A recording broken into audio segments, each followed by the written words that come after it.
Herzlich willkommen zu einem neuen Video.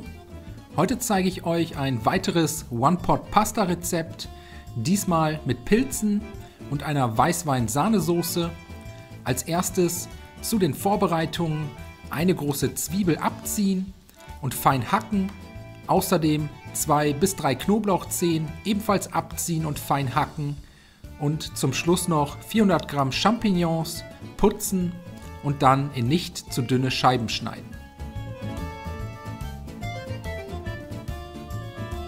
Wenn das erledigt ist, eine große Pfanne mit einem guten Schuss Öl erhitzen, Zwiebeln und Knoblauch in die Pfanne geben und für 2 bis 3 Minuten bei mittlerer Hitze glasig anschwitzen, dabei gelegentlich immer mal wieder umrühren.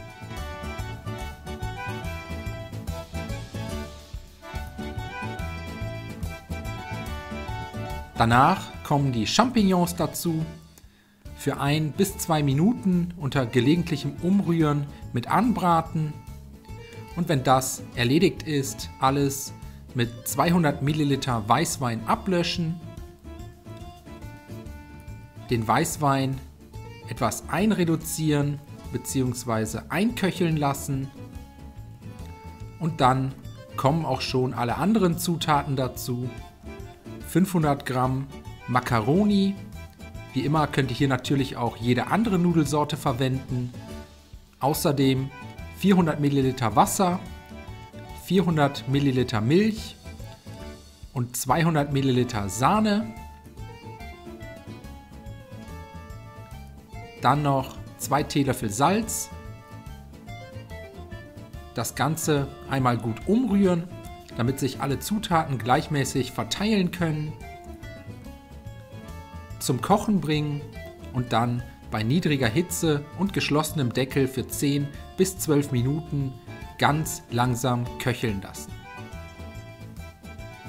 Gelegentlich den Deckel immer mal wieder abnehmen, die Pasta einmal gut durchrühren, damit nichts am Topfboden anbrennen kann und dann mit geschlossenem Deckel weiter köcheln lassen, so lange bis die Macaroni gar sind und die Flüssigkeit nahezu komplett aufgesogen haben.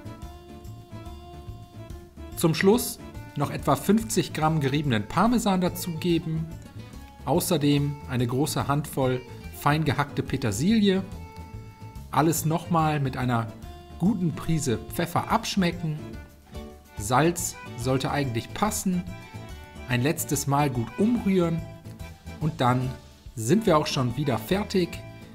Die Pasta vom Herd ziehen und am besten sofort servieren. Ich hoffe, euch hat das Video gefallen. Ich wünsche euch viel Spaß beim Nachkochen. Bis zum nächsten Mal.